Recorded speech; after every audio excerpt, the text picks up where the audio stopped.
قل من كان عدوا لجبريل فإنه نزله على قلبك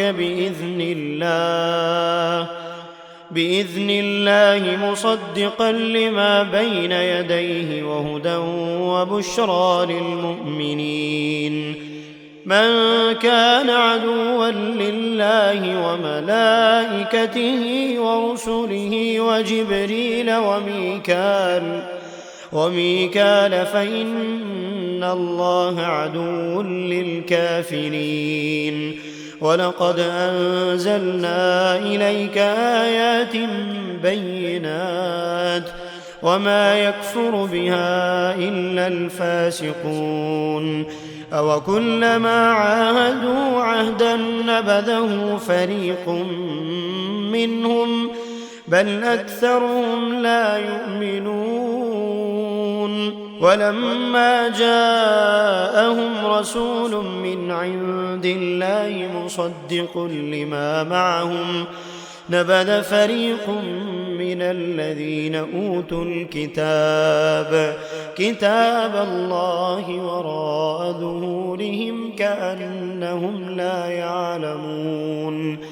واتبعوا ما تتلو الشياطين على ملك سليمان وما كفر سليمان ولكن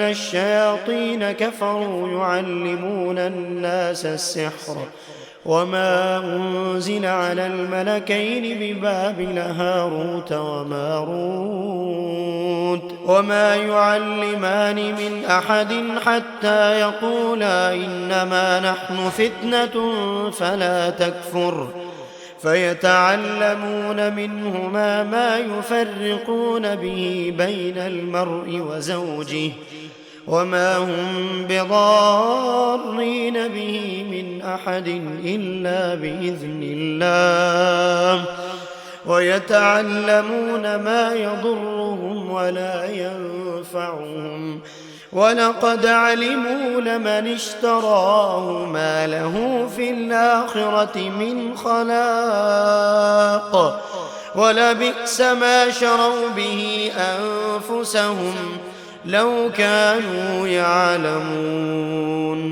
ولو أنهم آمنوا واتقوا لمثوبة من عند الله خير لو كانوا يعلمون.